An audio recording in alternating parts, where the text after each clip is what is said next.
Halo semuanya guys, kembali lagi sama gue Aldo di Detektif Aldo. Dan kemarin ada banyak yang request gue soal kerusuhan lah bisa dibilang ya. Demonstrasi yang berakhir chaos di Los Angeles, tepatnya di California. Rame banget ya, soal ICE gitu ya. Soal bisa dibilang pasukan imigrasinya Amerika Serikat gitu ya, yang lagi ngebantai-bantain imigran gitu. Kasusnya kayak gimana? Karena memang masih aktif, masih seru juga di sosial media, masih ramai banget juga. Dan gue coba nge-recap secara singkat, secara simple soal apa sih sebenarnya yang terjadi di Los Angeles dan kenapa demonya terjadi gitu. Dan kenapa Trump ini makin pirang rambutnya. Let's begin the case guys. I lost myself. I waited still. Salah satu janjinya Trump dalam kampanyenya adalah akan meluncurkan program deportasi terbesar di sejarah Amerika Serikat. Sekaligus juga bakal menambah jumlah agen-agen perbatasan sejumlah 10.000 agen baru yang akan bertugas untuk mengawasi perbatasan. Janji ini yang juga bisa dibilang menjadi janji yang ditunggu sama cukup banyak orang di Amerika Serikat, yang milih Trump pastinya. Kalau pertanyaannya kenapa ada bagian orang Amerika yang nungguin peraturan deportasi besar-besaran ini cepat-cepat terrealisasi dan ngedukung banget Trump dan gebrakannya terkait imigran-imigran. Intinya secara singkatnya Trump tuh mau ngedeportasi para imigran gelap di US yang emang banyak banget jumlahnya. Dan sebenarnya mereka juga imigran gitu ya. Tapi intinya salah satu sumber masalah dari kenapa imigran-imigran ini mau dibuang gitu dari US ya karena memang masalah badai kriminal juga di US. Dan Trump juga bilang di kampanyenya kalau para imigran gelap ini adalah quote-unquote binatang yang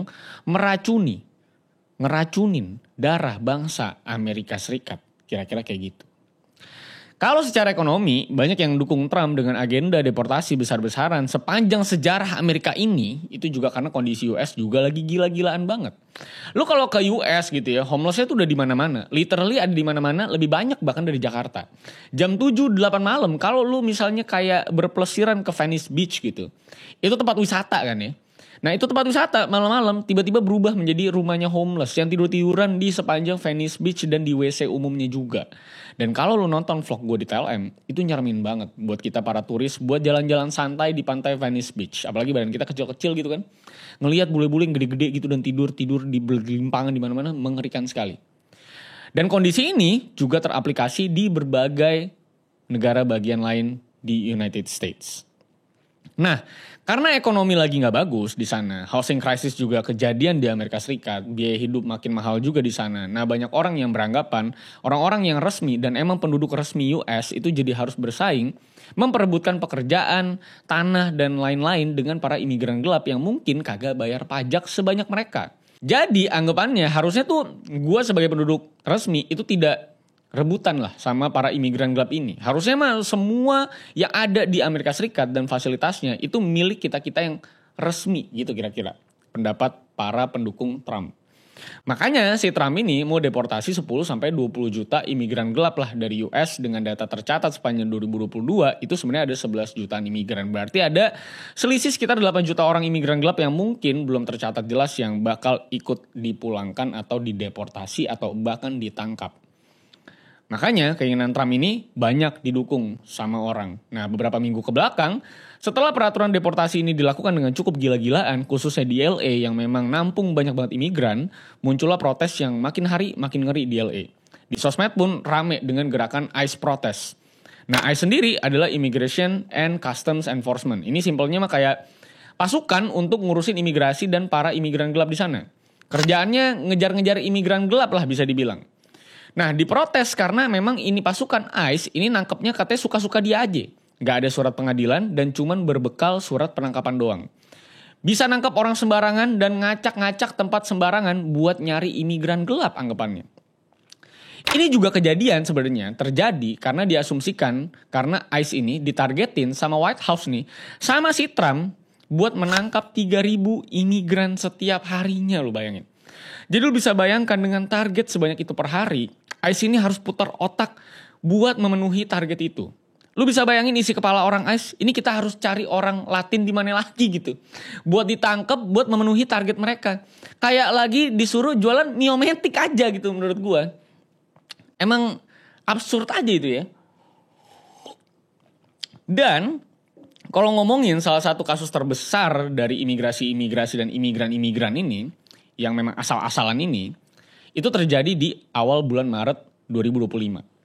ICE ini itu ngedeportasi 238 orang asal Venezuela ke El Salvador. Dengan basis bahwa 200-an orang lebih ini adalah bagian member dari Tren de Aragua, alias geng besar asal Venezuela. Yang bos gengnya ini itu sempat bikin salah satu penjara di Tocoron Prison di Aragua untuk dijadikan mansionnya dia. Lu bayangin, dia di penjara tapi itu penjara jadi mansionnya dia. Ntar kita bahas lah geng ini lebih detail di video terpisah dengan Tocoron Prisonnya yang gila banget, yang ada nightclubnya dan kawan-kawan lah.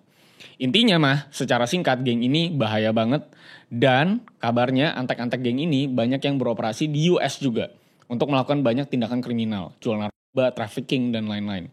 Bahkan katanya juga ini geng memang kerjasama juga sama kartel Sinaloa-nya Meksiko, which deket juga sama US kan. Makanya dengan acuan bahwa 200-an orang ini diasumsikan berkaitan dengan Tren de Aragua atau geng Tren de Aragua ini, Trump ini akhirnya mengaktifkan lagi tuh yang namanya Alien Enemies Act, di mana pemerintah punya kuasa lebih besar gitu ya untuk melakukan penangkapan, deportasi, relokasi dan lain-lain lah kepada siapapun mereka yang dirasa musuh dari luar negeri bagi Amerika Serikat. Ini hukum sebenarnya sempat dipakai terakhir di Perang Dunia Kedua buat nyari orang-orang turunan Jepang di Amerika pada saat itu untuk dideportasi atau ditangkap. Nah, hukum inilah yang akhirnya memang dipakai buat ngedeportasi atau menangkap 200 orang lebih Venezuela yang tinggal di US dan gilanya dikirim ke El Salvador. Kenapa gila dikirim ke El Salvador? Karena di El Salvador ceritanya ada mega prison namanya Cecot ya, alias tempat penahanan teroris lah di sana. Dan 200 orang lebih itu dikirim ke sana karena emang udah dianggap teroris sama Trump. Karena Tren de Aragua ceritanya udah diklasifikasikan sama Trump itu udah bukan geng lagi, tapi melainkan sebagai organisasi teroris. Dan gilanya 200 orang ini kalau emang beneran teroris atau gangster sih nggak apa-apa di sono. Masalahnya 200 orang ini ditahan dan dikirim ke penjara itu tidak melalui persidangan sama sekali. Bahkan tidak ada bukti-bukti kuat terkait dengan keterlibatan mereka dengan Tren de Aragua. Jadi cuma berdasarkan tato di badan mereka doang. Atau berdasarkan muka atau gak tau lah dasarnya apa. Jadi mereka ditangkap dan dibuang ke El Salvador itu dengan cara asal-asalan. Bahkan pengadilan di Amerika Serikat aja itu udah coba sebenarnya menahan penerbangan yang membawa 200 lebih orang ini ke El Salvador. Atas nama hukum tuh. Pengadilan atas nama hukum mencoba menahan tersebut. Karena harus pakai pengadilan gitu kan. Dan itu gak guna. Dan pesawat itu tetap terbang dan membawa 200 orang Venezuela yang tinggal di US ini untuk dideport atau direlokasi ke Cecot alias di penjara di sana. Di mana itu penjara juga sering kena strike sama HAM karena banyak hal-hal gila yang dilakukan ke para tahanannya juga. Dan 200-an orang ini katanya bakal ditahan selama 1 tahun dan penahanannya itu bisa terus diperpanjang sesuai dengan kebutuhan. Dan kenapa El Salvador mau nerima ini tahanan dari US yang sebanyak itu? Karena presidennya El Salvador yang namanya Nayib Bukele itu sempat bilang bahwa ini lumayan sekali nih saya menerima 200 orang ini gitu ya. Yang duitnya dari US ini itu bisa buat yang namanya maintenance penjara Cecot yang gede banget ini. Lah ini juga ngasal menurut gue. Bahkan saat surat pengadilan yang mengatakan bahwa akan membatalkan pengiriman tahanan ke El Salvador, Bukele tuh bisa ngomong gitu ya bahwa upsi too late katanya. Pesawatnya udah terbang ke sini kata dia. Gokil banget menurut gue. Ini beneran jadi kayak bisnis aja buat Bukele tanpa memperhatikan HAM atau keadilan para tahanan yang mungkin banyak dari mereka yang dikirim ke sana itu bukan anggota geng dan cuman emang lagi sial aja gitu. Nah, pertanyaannya itu kan salah satu kasus terbesar yang terjadi terkait dengan deportasi dan penangkapan imigran-imigran yang dirasa asal-asalan gitu ya. Nah, mungkin pertanyaan lu, kenapa LA yang panas banget sama gerakan ICE dan Trump ini? Kenapa LA yang menjadi sentral di kasus kali ini? Karena LA memang adalah salah satu state yang lagi diperhatikan banget sama ICE. Dan karena LA juga adalah blue state, alias banyak yang milih Demokrat dibanding Republikan partainya Trump di LA. Makanya ICE ini aktif banget di sana. Bahkan Trump sendiri bilang bahwa Los Angeles itu sudah diinvasi oleh alien ilegal dan para kriminal alias si Tren de Aragua itu. Nah sekarang ICE dengan suka-sukanya juga bisa datang dengan seragam lengkap, dengan persenjataan yang cukup mengerikan, assault rifle bawahnya. Dan sengaja juga kalau misalnya datang atau ngegerebek itu selalu di hari Jumat malam, saat jam makan malam, saat lagi rame-ramenya. Dimana kan pasti namanya malam Sabtu, lagi rame-ramenya tuh LA gitu kan. Terus nge-raid restoran-restoran Italia, nge-raid yang namanya pertokoan, rumah ibadah bahkan, gudang-gudang, pedagang-pedagang pinggir jalan. Pokoknya toko apapun lah yang mungkin diindikasikan ada imigrannya gitu. Pasti langsung di-raid itu sama ICE. Dan bahkan dengan banyaknya perlawanan penduduk LA terhadap tingkah ICE yang dirasa barbar dan tidak ada aturan ini, Trump itu bahkan ngirim 300-an National Guards dan rencananya sampai 2.000 pasukan nantinya untuk datang ke LA untuk melancarkan aksi polisi maling imigran ini. Dan kalau lo mau tahu, setiap negara bagian kan sebenarnya punya unit pasukannya sendiri. Nah, untuk datengin National Guard, biasanya harus minta persetujuan gubernur negara bagian tersebut lah. Atau atas permintaan negara bagian tersebut. Nah ini, Trump itu ngirim sendiri atas kemauannya dia. Karena dirasa unitnya LA itu gak mau bantu ICE buat melancarkan aksi deportasi massal ini. Dan ini kejadian pertama kali sejak 1965. Di mana presiden tuh mengirim pasukan tanpa permintaan negara bagian tersebut. Jadi dari 1965 itu gak pernah kejadian lagi dan sekarang kejadian lagi di eranya Trump. Di mana pemerintah atau White House langsung ngirim National Guards tanpa permintaan dari gubernurnya. Ini pun akhirnya jadi keributan antara LA dan juga White House nih. Cuman perkara demi nyari imigran. Bahkan para pemilih Trump yang bahkan berasal dari Venezuela dan tinggal di US dan udah resmi gitu ya sebagai masyarakat US gitu ya. Dan berharap bahwa imigran gelap emang harus ditindak aja gitu.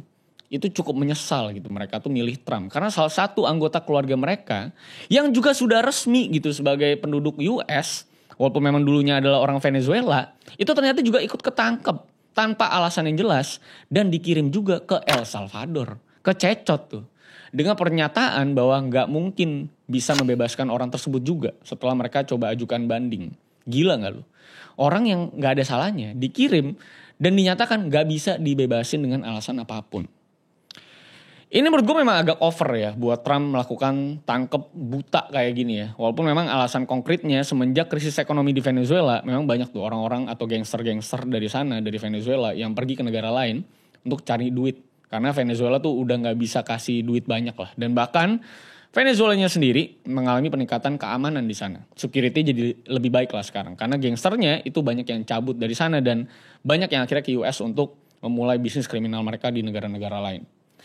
Tapi kan sebenarnya bukan berarti main asal tangkap orang Venezuela di US kan. Dan nge-raid tempat umum seenaknya. Dan nakut-nakutin orang bawa assault rifle. Bahkan sampai pelajar kek, orang yang lagi nyari suaka kek, lagi ngurus legalnya mereka kek.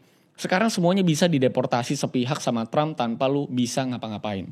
Makanya sekarang banyak banget badan-badan di mana untuk melindungi para orang-orang yang lagi mencari asylum, pelajar dan kawan-kawan di US sana. Lu bayangin ya, yang udah bangun mimpinya mungkin di Amerika Serikat, udah cukup lama prosesnya, tiba-tiba harus dipulangin, bahkan ditangkep dengan tanpa alasan yang jelas. Makanya sekarang di LA itu lagi rusuh, bakar-bakaran, tempur-tempuran, antara massa dan tentara, sambit-sambitan batu gitu ya. Ternyata emang tidak terjadi di negara-negara yang kurang maju juga gitu kan. Padahal sebenarnya kalau ngomongin imigran lagi, dari segi ekonomi, imigran itu dinilai juga menyumbang cukup banyak terhadap ekonomi. Karena menyumbang juga 17% GDP-nya Amerika.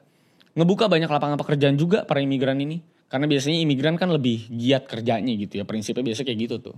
Terus ngebayar pajak hampir $600 juta setiap tahunnya. Bahkan yang imigran gelap aja tuh katanya bisa bayar sekitar $50 juta per tahunnya. Yang tentunya duitnya bisa berguna mungkin untuk social security penduduk Amerika Serikat. Terus mengisi banyak workforce juga di Amerika Serikat katanya. Karena imigran yang datang tuh kan mayoritas di umur produktif. Dan Amerika juga lagi mengalami yang namanya aging juga di masalah masyarakatnya. Atau penuaan lah gitu ya. Sehingga yang ngisi banyak kerjaan di sana mau gak mau ya banyak imigran. Lebih dari 18% buruh Amerika ya imigran. Lebih dari 18% pekerja kesehatan di Amerika Serikat ya juga imigran. Bahkan lebih dari 20% pekerja di teknologi, sains dan lain-lain ya adalah imigran. Ini tentunya mengurangi inflasi gitu kan. Untuk mengisi slot-slot kosong dari lapangan-lapangan pekerjaan yang cukup krusial tersebut. Bahkan dengan banyak pelajar yang juga lagi banyak mau dipulangkan, ini menutup banyak banget ruang pekerjaan di masa mendatang. Karena pelajar internasional di US itu nyumbang 40 miliar dolar tiap tahun dan bahkan banyak juga yang sekolah di sana akhirnya buka usaha di sana dan bikin lapangan pekerjaan. Mereka imigran. Jadi dengan slow population growth di Amerika sekarang atau aging juga ke masyarakatnya yang makin banyak orang tuanya gitu ya. Lalu melakukan deportasi di banyak sektor, tentu ini bakal jadi dampak ekonomi juga buat Amerika Serikat sepertinya. Yes, Trump memang gila, tapi seru melihat gebrakan-gebrakan dia ya.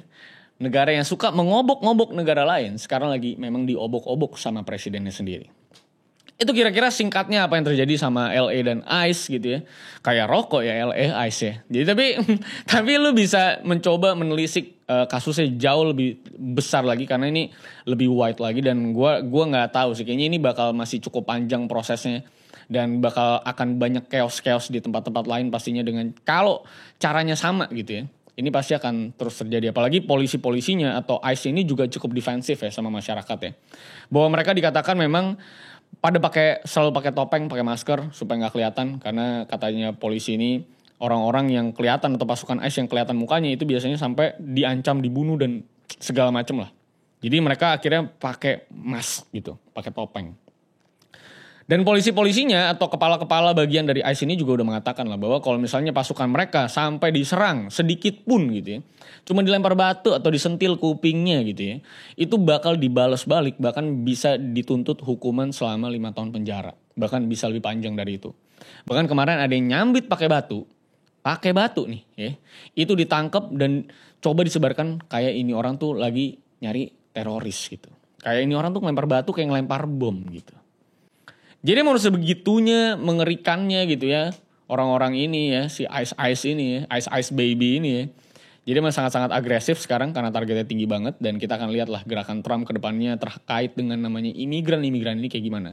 Karena yang ditangkap bukan lagi soal imigran gelap, tapi imigran yang juga sudah legal tinggal di US pun masih ditangkap dengan cara asal-asalan. Dan yang lebih mengerikan memang adalah kasus orang-orang Venezuela tersebut.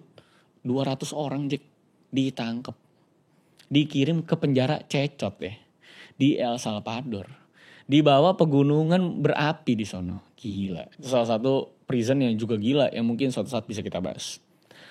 So itulah dia apa yang terjadi di LA sekarang.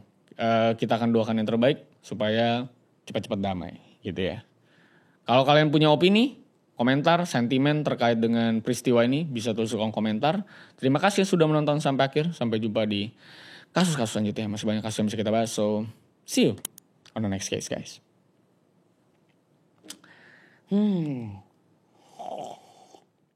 I lost myself. I waited still for a glimmer to arise.